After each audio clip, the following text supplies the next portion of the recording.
Quiero invitarlos a que, por favor, ahí en su material, en la pantalla, podamos leer 1 de Pedro, capítulo 2, versículos 9 al 10.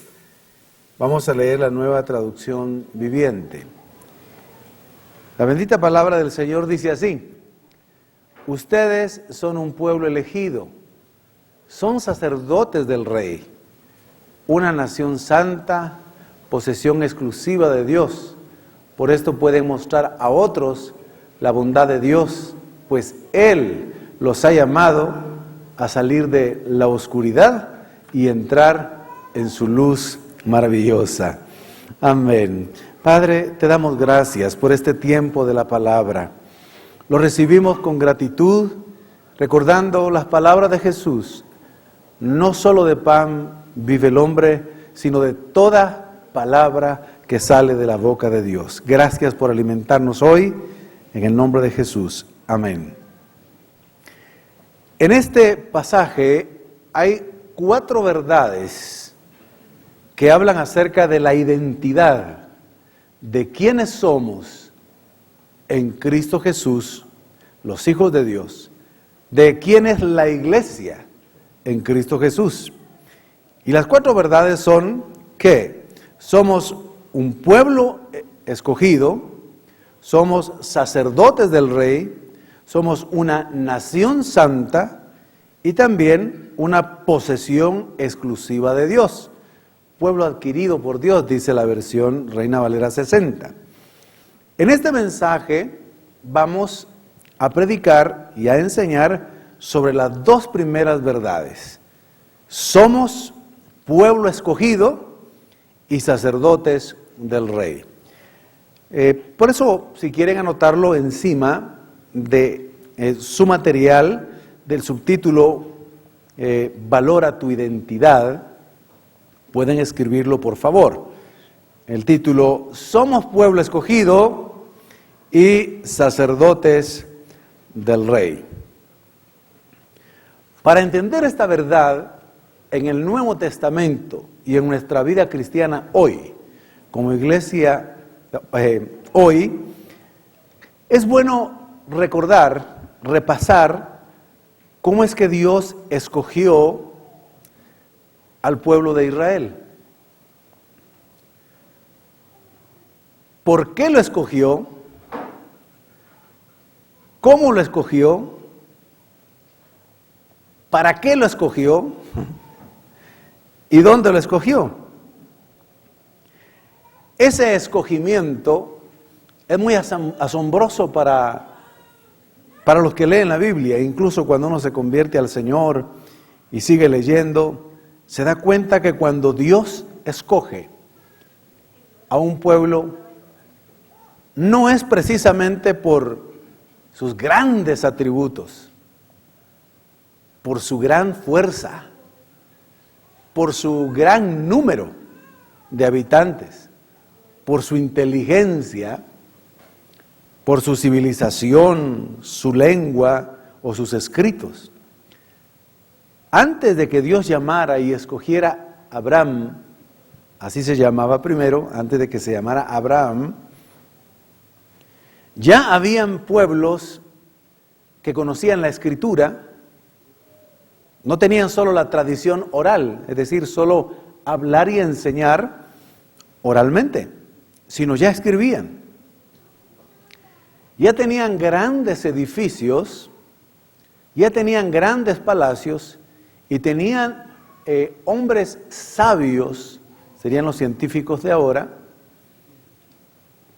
Y cuando alguien se fija de por qué Dios escoge a Abraham, a Sara y a su poca parentela, realmente ellos no tenían nada. Eran muy pobres, desconocidos, no tenían un nombre, una nación. Eran algunos que habían nacido por ahí del otro lado del río. Eso quiere decir hebreos, del otro lado del río. Saber dónde habían nacido, pero por ahí habían nacido. Por de los caldeos, pero era nada en ese entonces. ¿Por qué escoge Dios entonces a Israel? Él mismo lo explica después. Por ser una nación insignificante o un pueblo pequeño, por eso lo escoge. Para que la gloria nunca se la tomara el pueblo de Israel. Escoge a un pueblo pequeño para hacerlo grande después, o para hacer obras y maravillas extraordinarias en él, pero para contrastar a la pequeñez de Israel con la grandeza y la gloria de Dios. Israel no se podía jactar de nada, absolutamente de nada, de su pasado. No podía decir, me escogiste a mí porque soy el mejor, o era el mejor. Ahora, ¿por qué Dios escogió a Israel? Porque lo amó, porque Él quiso hacerlo, pero ya sabemos algunos detalles. ¿Cómo le escoge?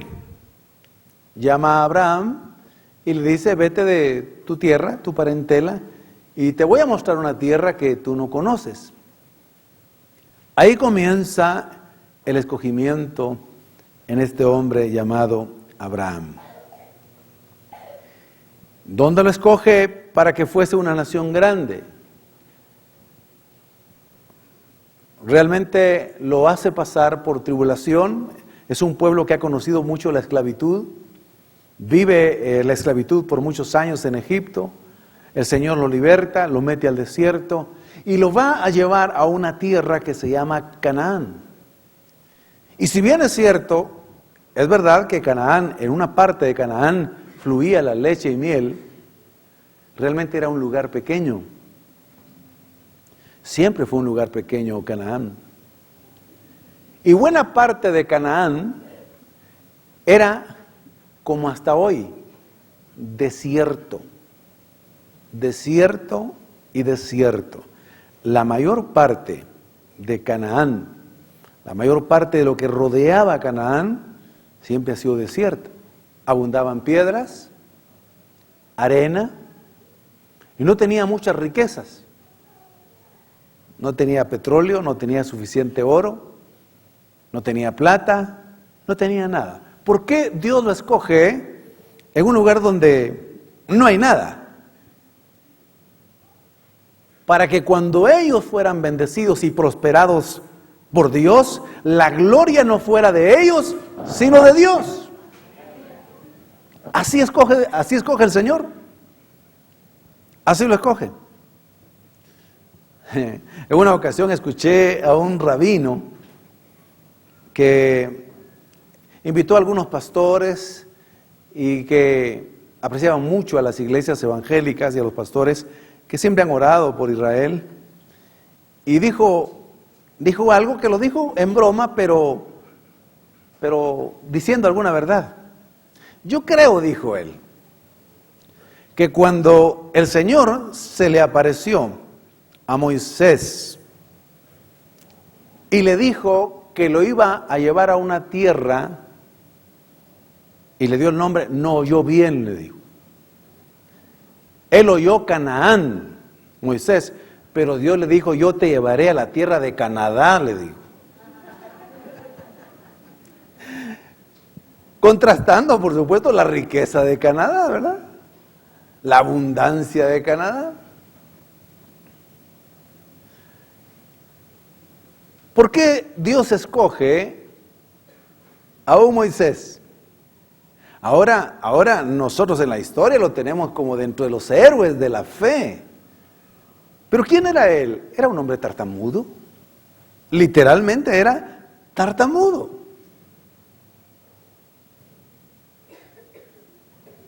Tartamudo, miedoso, impulsivo, sí. ¿Cuál era la historia de Moisés? Un niño que huye de la persecución, que es puesto en una canastita en el río Jordán para que se salvara y a ver quién lo encontrara y tuviera misericordia de Moisés. Moisés significa sacado de las aguas. No escoge a un hombre que es hijo de un rey o que es alguien muy notable. No lo es. Y cuando vamos viendo la historia de escogimiento de Jacob, dice, a Jacob amé y a Esaú aborrecí. Cuando la doctrina de la elección y del escogimiento del pueblo de Israel representada en Jacob es explicada en Romanos capítulo 9,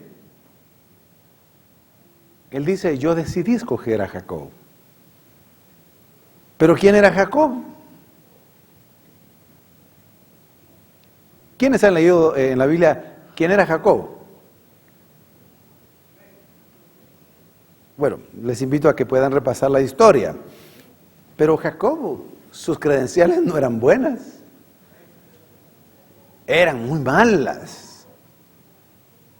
Comenzando con su nombre, mentiroso, engañador, embaucador, codicioso, tramposo y todo lo que se puede hablar de Jacob. Cuando vamos viendo cómo Dios escoge a los otros hombres, nos damos cuenta que eran hombres falibles, que era un pueblo falible, era un pueblo pequeño. Pero todo eso lo hace el Señor precisamente para mostrar su grandeza, su gloria, y que nadie se tome la gloria de Él. Entonces, vamos a explicar un poco más en su material la verdad que aparece en el punto número 2, de cómo fuimos amorosos de manera escogida. La primera parte tiene que ver con la creación de Dios, comenzando con Adán y Eva, y cómo los creó para escoger después a un pueblo que se desvió. No vamos a entrar en mucho detalle, vamos a entrar al punto número 2, que resalta la primera verdad de hoy. ¿Cómo es que resultamos ser un pueblo elegido, un pueblo escogido? Ya lo vemos en el Nuevo Testamento. Cuando vemos ese escogimiento en el Nuevo Testamento, vemos más o menos también la misma actitud del Señor, la misma forma de elegir. ¿Por qué en lugar de escoger a los grandes, a los fuertes, a los poderosos, a los sabios, a los escribas, a los sabios, vemos que en Jesucristo a los primeros que llama no son a los escribas, no son a los rabinos, a los maestros, a los doctores de ese tiempo. No se fija en los que habitan en los palacios ni en los reyes, tampoco en los fariseos, que déjenme explicarles que los fariseos tenían una muy buena intención desde el principio. Eran muy consagrados desde el principio, querían ser santos, pero con el tiempo se desviaron y confiaron mucho en su conocimiento, en su santidad, y se convirtieron en orgullosos, en hombres que ya no agradaban el corazón de Dios, legalistas. Entonces vemos que el Señor Jesús, también en su misma encarnación, escoge Dios que nazca en el pueblo judío, un pueblo pequeño, que nazca en una familia pequeña e insignificante. Nadie conocía realmente, ni era muy famosa la familia de José, de María, en ese entorno físico. Era un carpintero. La Biblia nos ha hecho que a lo largo de 2000 años sea muy conocido el hogar de Jesús, pero en ese entonces era desconocido completamente. Era un tal José, abundaban los José. También María era una muchacha que agradaba al Señor, sencilla, pura, de corazón, pero abundaban las Marías.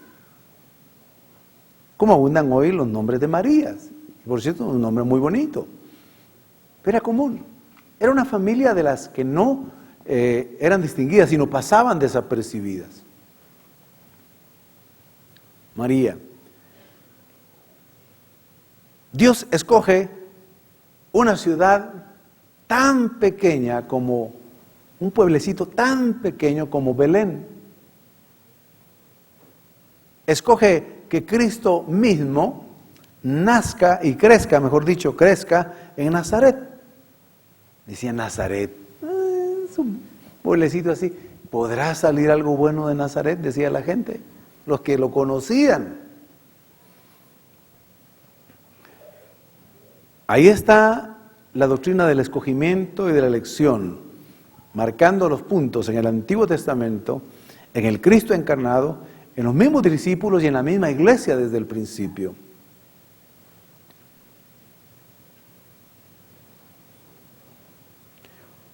Cuando Jesús comienza su ministerio, Él es quien escoge a sus primeros seguidores. ¿Y a quiénes escoge? ¿Qué clase de personas escoge? Escoge a pescadores. No a los que estaban en la escuela de los rabinos, no a los que estaban en la capacitación en la escuela de los hombres más doctos de la época. Pescadores, recaudadores de impuestos. Pero cuando lo hace de una manera muy amorosa. Llama a sus 12 discípulos, luego los 70 discípulos, luego los 120. Y vemos que muchos se asombraban porque una de las características de ese escogimiento, de ese pueblo escogido, era precisamente de que era gente que había sido conocida como pecadora. Era amigo de publicanos y pecadores. Se ganó ese título porque él vino a buscar precisamente lo que se había perdido, los que tenían necesidad de ser sanados, y era la gente más sencilla. Cuando el Señor dice que nos ha escogido, la identidad nuestra como pueblo de Dios es maravillosa. Pero no es para que nos sintamos orgullosos, sino agradecidos. ¿Amén? No es orgullo, es agradecimiento. Porque el Señor, cuando escoge ese linaje, ese pueblo, lo hace en base a su gracia, a su misericordia, a su compasión. No lo hace llenando requisitos humanos, no.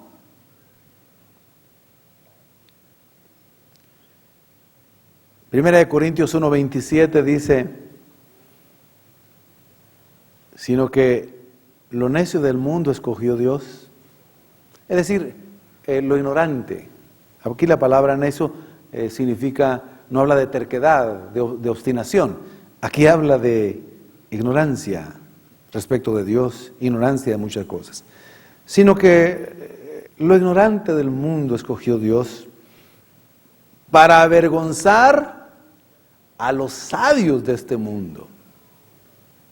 Porque sabe una cosa, los sabios de este mundo no quieren creer que Dios se revela en un judío llamado Jesús de Nazaret, tan sencillo y tan humilde. Los sabios de ese entonces esperaban un Mesías glorioso, humanamente hablando, un rey salvador. Dice, de lo débil del mundo escogió Dios para avergonzar a lo fuerte. Si me permite regresar un momento al pueblo de Israel, ¿sabe que Israel ha sido todo el tiempo un pueblo débil? Comparado con muchísimos otros países, con muchísimos otros imperios. Pero siendo débil, ha permanecido hasta hoy, después de 6,000 años, 5,000 años, 4,000 años, 7,000 años, Israel hoy está más vivo que nunca y desaparecieron los imperios más grandes como Babilonia y Asiria. No hay rastro de ellos, pero Israel está de pie. Un pueblo pequeño, pero con un Dios grande que lo escogió a él. Y eso se aplica a la iglesia.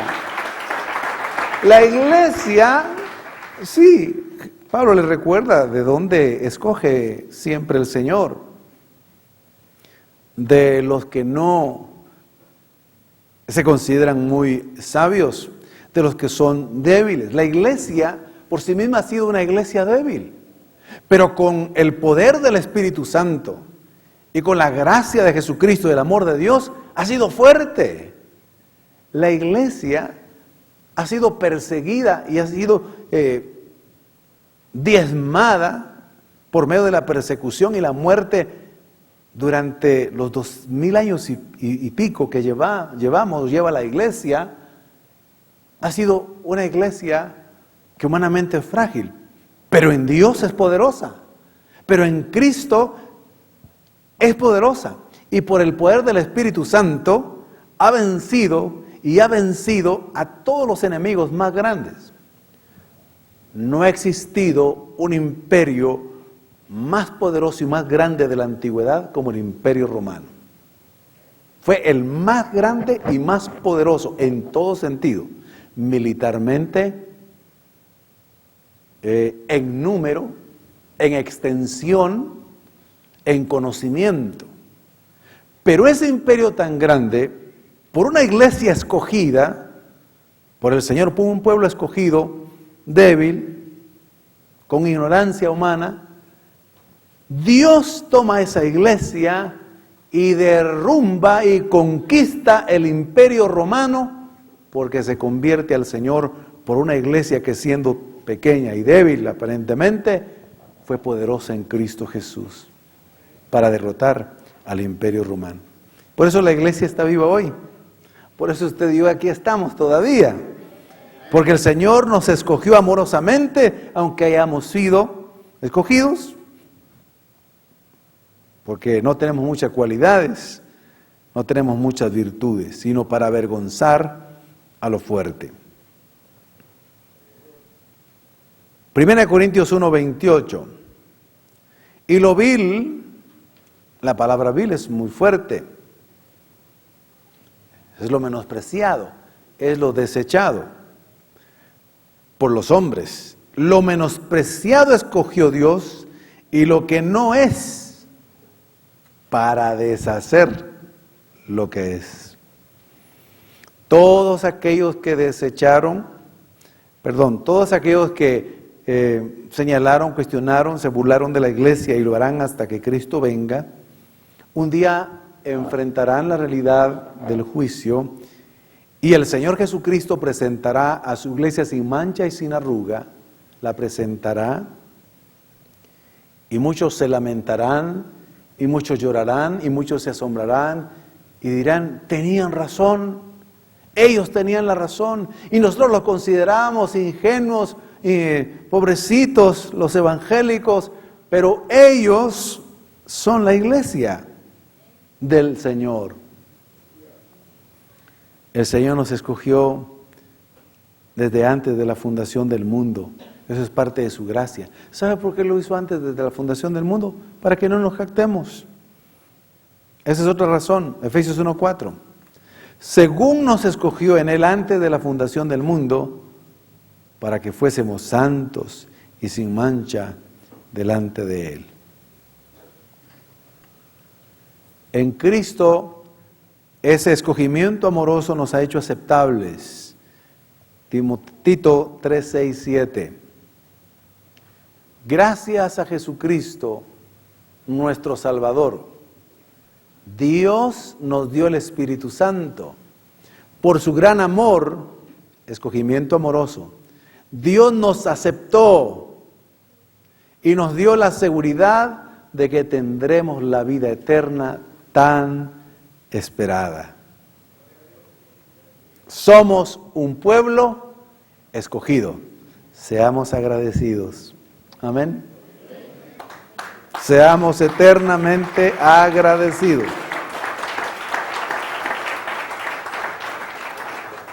La doctrina de la elección choca contra la gente orgullosa, contra la gente muy sabia de este mundo, contra la gente poderosa.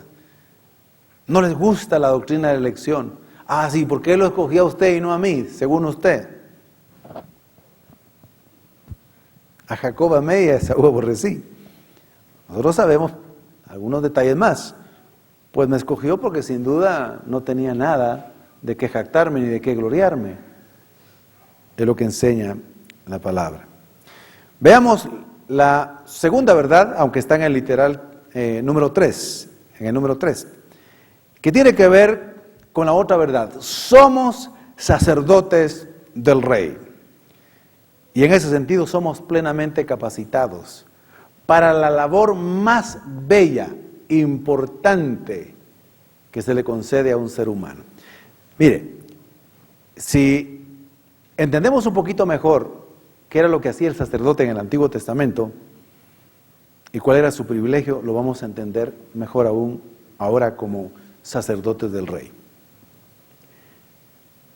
Para el Señor no había alguien más importante para la comunión espiritual, para revelarle su palabra, para recibir el clamor del pueblo, que el sacerdote.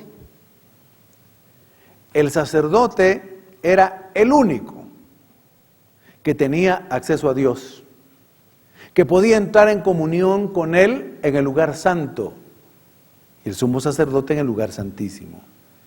Era el único que podía presentarse ante Él, sentir esa presencia, esa comunión, recibir las instrucciones de Dios, casi que mostrarse como un cara a cara. Por eso el sacerdote mecía los panes de la presencia. Ahí estaba la presencia, el pan de la proposición, quiere decir el pan de la presencia. Él estaba meciendo los panes.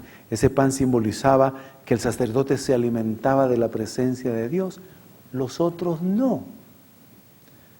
Ni el rey, ni el profeta, ni el escriba, ni ningún otro hombre. Era exclusivamente los sacerdotes. Y los sacerdotes habían sido escogidos de la tribu de Leví, una tribu de las 12 tribus de Israel. Alguien cuando quería adorar a Dios no podía hacerlo de manera directa. Tenía que ir al santuario, a Jerusalén, al templo, o en el tabernáculo, ¿verdad?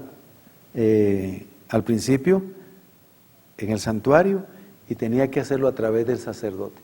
Vengo a adorar a Dios con mi vida y con mi ofrenda. Bueno, tráigala aquí y el sacerdote la va a presentar. Vamos a ver si el Señor la recibe. A ver cómo viene su ofrenda, a ver cómo viene su adoración, cómo viene usted, cómo se presenta. El sacerdote tenía que examinar, ver los sacrificios de adoración que llevaba. ¿Qué tenía que pedir a Dios y suplicar a Dios? A través del sacerdote. Venga, porque el sacerdote es el que puede entrar y presentar las peticiones a Dios. Y también Él es el que puede interceder por usted para que le perdone sus pecados.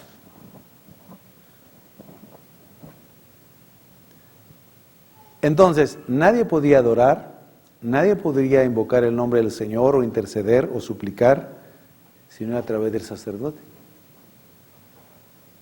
Por eso cuando ahora nosotros descubrimos esta verdad que somos sacerdotes del Señor, quiere decir que tenemos espiritualmente todos los privilegios y las bendiciones que tenía el sacerdote en el Antiguo Testamento.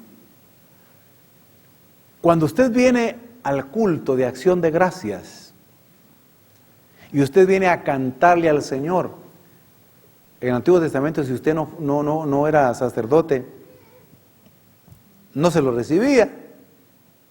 Uno a veces piensa qué bueno ir a la iglesia, al culto, podemos entrar y podemos cantar al Señor y Dios puede recibir esa adoración, pero ¿sabe por qué? Porque usted y yo somos sacerdotes del Rey, porque somos sacerdotes, podemos ofrecer sacrificios espirituales. Usted ahora viene a orar, aquí nos ponemos a orar, invocamos el nombre del Señor, pedimos que nos escuche. Antes usted eso no podía hacerlo en el Antiguo Testamento. En su casa tampoco se podía hacer en el Antiguo Testamento. Realmente tenía que irse al santuario. Cuando nosotros venimos acá, el Señor recibe su vida y su cuerpo como un sacrificio vivo, santo y agradable a Él. Él recibe su adoración y su alabanza y recibe su petición, pero porque es sacerdote de Él. ¿Entendemos ese gran privilegio? Gloria a Dios, démosle un aplauso al Señor. Ese es un gran privilegio. Y le voy a decir otra verdad que es esencial. Si a veces tenemos la idea, o se nos pasa por la mente, de que traerle una ofrenda física al Señor, una ofrenda, un diezmo, una primicia, es como ayudarle a la iglesia o ayudar a Dios, está completamente equivocado. Dios puede recibir de usted y de mí una ofrenda, una primicia o un diezmo, la puede recibir porque somos sacerdotes de Él. ¿Entendemos eso?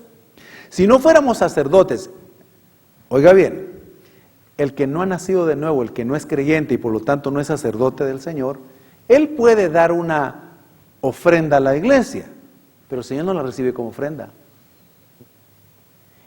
Él puede dar la 10ª parte de su ingreso, pero Dios no la recibe como diezmo. Por supuesto que le sirve a la iglesia física. ¿Por qué? Porque, como dice Isaías, el Señor no ha escuchado su oración ni ha recibido sus ofrendas, porque ustedes son como impíos. Sus pecados no han sido perdonados. Esto es duro, pero es la verdad. Yo pensé que aunque no fuera convertido alguien puede dar su diezmo. Sí, puede dar la 10ª parte, correcto. Pero Dios no lo anota en el libro de las ofrendas y de los diezmos, porque eso es parte de la adoración. Y nadie puede adorar al Señor si no es por Cristo que vive en Él y por el Espíritu Santo. Eso es adoración. Entonces, Dios se reserva el derecho de recibir ofrenda, diezmo y primicia. Si alguien es su hijo y por lo tanto sacerdote, lo recibe. Si lo da con alegría y lo da con un corazón sincero. Pero el que no es sacerdote, no. Porque no es por obras. Hay que nacer de nuevo. Hay que convertirse en sacerdote. Por eso el texto dice que por la ofrenda de Jesucristo, su sacrificio, que fue de una vez y para siempre, para santificarnos, nos abrió el camino, rompió el velo del lugar santísimo y nos abrió el camino para que entremos al lugar santísimo. ¿Por qué nosotros sentimos la presencia de Dios cuando lo adoramos en público o en privado o en la iglesia y sentimos unción y su bendición? Porque estamos espiritualmente en el lugar santísimo, por la fe. No vamos a esperar llegar al cielo, el Señor ya está aquí y habita en nuestro corazón.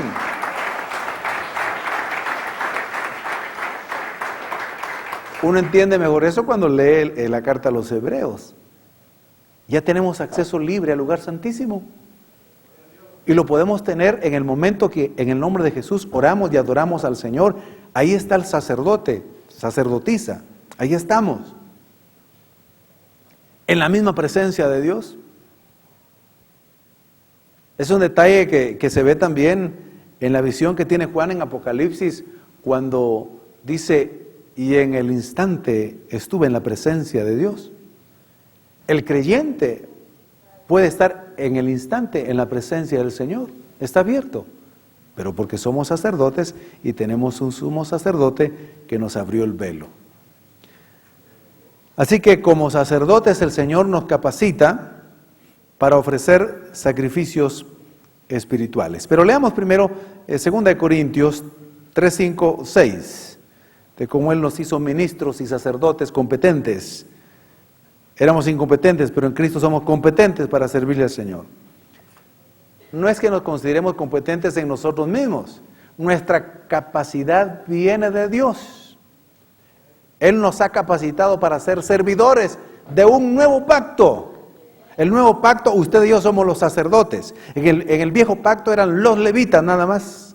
En el nuevo pacto somos todos los creyentes, todos, mujeres y hombres nacidos de nuevo. En ese nuevo pacto le podemos servir. O sea que usted y yo ofrecemos servicio a Dios y Él lo recibe porque somos sacerdotes. Una persona que no es nacida de nuevo y hace una buena obra o un buen servicio, el Señor no lo recibe. Esas obras son como trapos de inmundicia, dice Isaías. Es muy duro, pero esa es la verdad. Ahora lo entendemos en Cristo.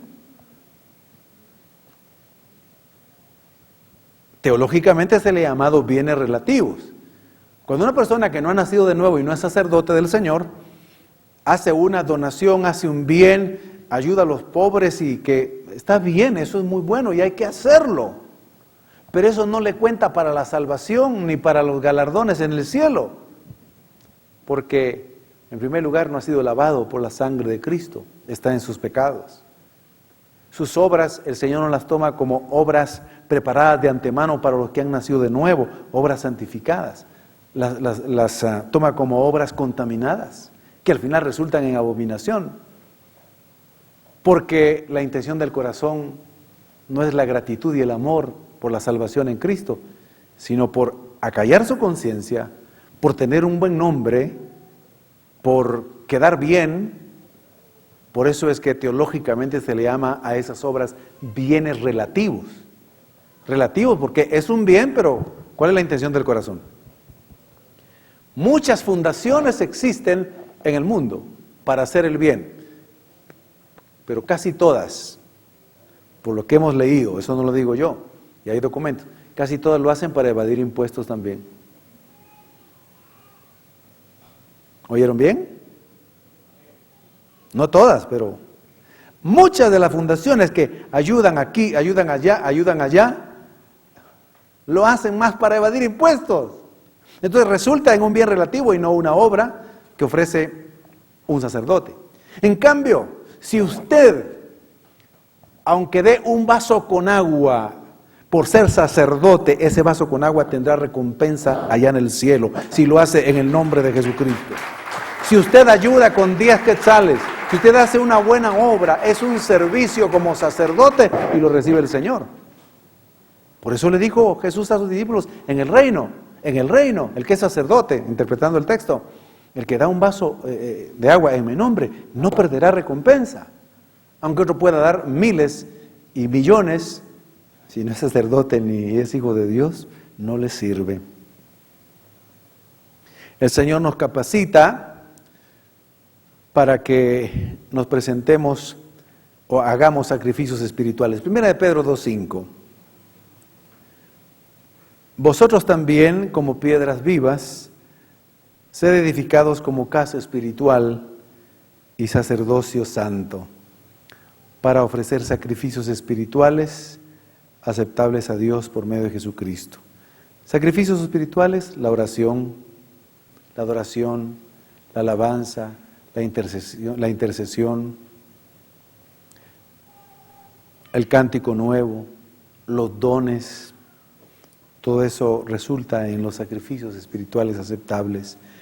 La sinceridad, la bondad, todo lo que, o el fruto del Espíritu que se presenta al Señor son sacrificios espirituales. El Señor nos ha capacitado plenamente como sacerdotes del Señor para interceder por los no convertidos y también interceder por los convertidos. El sacerdote hace un puente para que otros puedan alcanzar la misericordia de Dios. Por eso es que los creyentes pueden orar por una nación que todavía no es cristiana. Puede orar y suplicar misericordia por una familia que no es cristiana. Puede orar y suplicar para que cambie las situaciones de otras personas, porque el sacerdote tiene acceso a Dios. Entonces Dios escucha la oración del sacerdote, porque lo ha facultado para estar en la presencia, lo ha capacitado para ese servicio.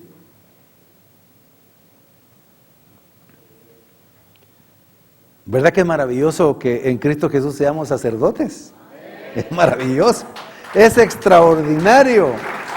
esa identidad de sacerdotes.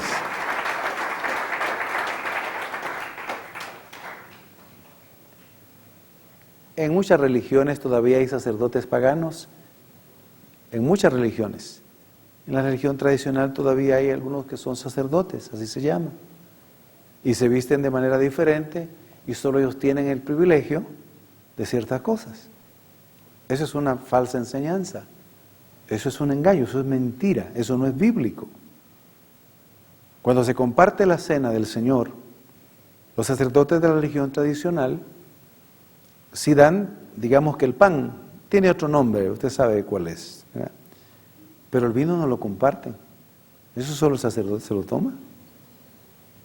Solo él tiene el privilegio.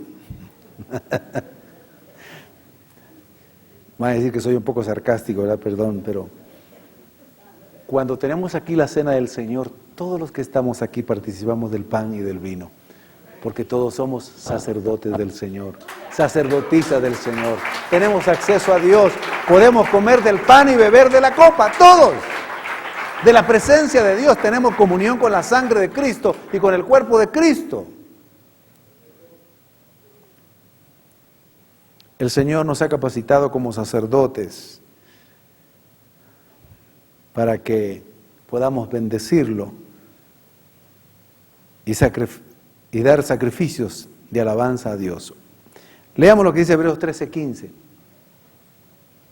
Por lo tanto, por medio de Jesús, ofrezcamos un sacrificio continuo de alabanza a Dios.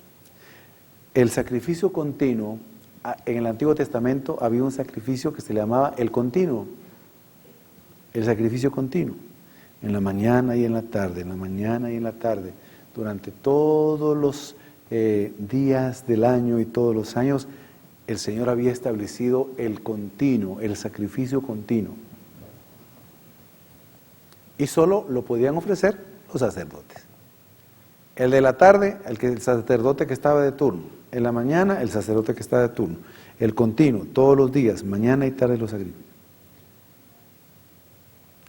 Usted y yo, todos los días, desde que nos despertamos, podemos ofrecer ese sacrificio de alabanza y de adoración a Dios en nuestro dormitorio o en el lugar donde tenemos de oración o en la sala, y el Señor lo recibe. Ese sacrificio continuo de adoración lo recibe de todo el que es cristiano, nacido de nuevo. Y también el Señor como sacerdote nos capacitó, nos ha capacitado para anunciar sus virtudes, su poder, su enseñanza, su palabra. Esa es la parte que dice aquí en 2 de Pedro 2, 9, 10, en la última parte. Podríamos leer 1 de Pedro 2, 10. O 9, 10 está bien. Ustedes son linaje escogido, real sacerdocio, es lo que vimos hoy. Oiga lo que dice, para que proclamen las obras maravillosas, las virtudes, dice la Reina Valera 60, de aquel que los llamó de las tinieblas a su luz admirable. Nosotros somos los capacitados para llevar el mensaje, el anuncio de las buenas noticias de Dios, del Evangelio, de la palabra de Dios. No lo puede hacer un inconverso, no lo puede hacer solo uno. Es toda la iglesia, sacerdotes y sacerdotisas. Esta doctrina y esta enseñanza, por 1000 años después de la era cristiana, durante 1000 años estuvo escondida, estuvo enterrada o secuestrada. Y la iglesia que se congregaba durante 1000 años, más o menos desde el segundo siglo hasta el siglo XV, XVI, no se les permitía al pueblo que había creído en Jesús hacer muchas cosas como leer la Biblia. Usted no puede hacerlo, solo el sacerdote. Falsa enseñanza, antiguo testamentaria. usted no puede hacer esto, usted no puede hacer lo otro, durante 1000 años. Pero después de esos 1000 años hubo hombres consagrados de Dios que regresaron a la palabra y dijeron, no, si todos somos sacerdotes y sacerdotisas, las mujeres que creen en Cristo, todos tienen el derecho de leer la palabra de Dios. Todos tienen el derecho de orar directamente a Dios en el nombre de Jesús. Todos tienen el derecho de hablar y predicar y evangelizar a otros, todos. Ya no es solo aquí adentro, porque la enseñanza era solo en este templo físico, solo dentro de esta construcción, solo aquí hay salvación, solo aquí se puede hacer eso. Era el concepto equivocado del antiguo pacto, y lo sigue siendo, de que solo en el santuario y solo un sacerdote o sacerdotes autorizados podían hacer todo. Gracias a Dios que esa enseñanza bíblica genuina de que todos somos sacerdotes del Rey se ha predicado ya desde el siglo XVI para acá en la Iglesia Evangélica Protestante y se llama sacerdocio universal de los creyentes. Todos los creyentes, hombres y mujeres, somos sacerdotes y sacerdotisas del Señor para anunciar la obra maravillosa que Él ha hecho en nuestra vida y la vida de los demás. Pónganse de pie, por favor.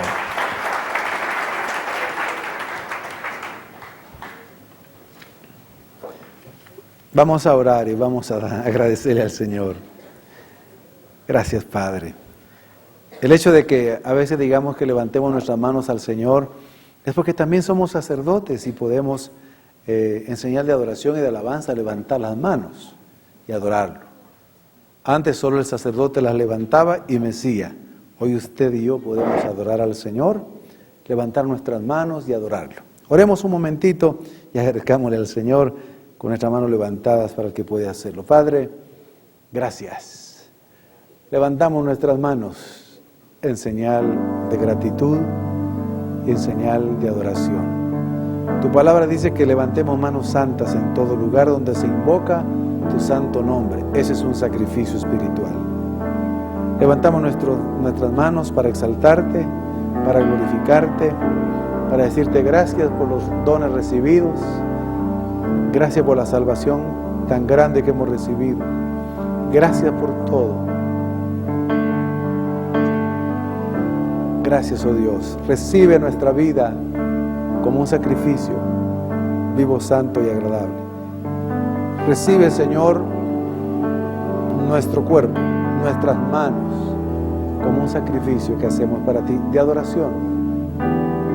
Escucha nuestra oración, nuestro ruego, nuestra súplica.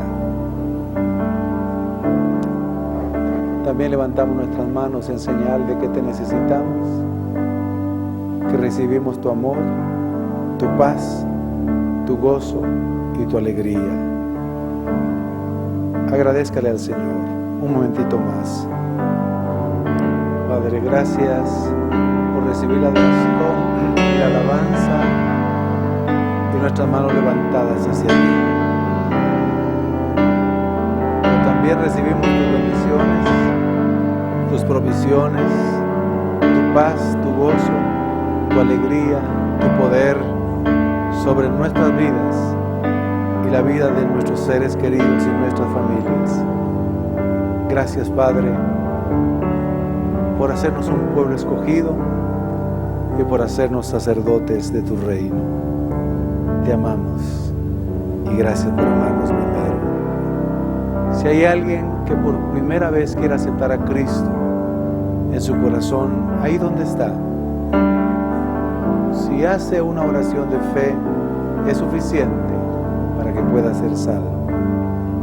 Diga conmigo esta oración: Señor Jesús, reconozco que soy pecador, me arrepiento de mis pecados, te necesito, sálvame, entra a mi vida, hazme una nueva criatura, conviérteme en parte de tu pueblo escogido y en un sacerdote tuyo. Hoy confieso con mis labios que tú eres mi Señor y y creo en mi corazón que resucitaste de entre los muertos. Amén. Amén.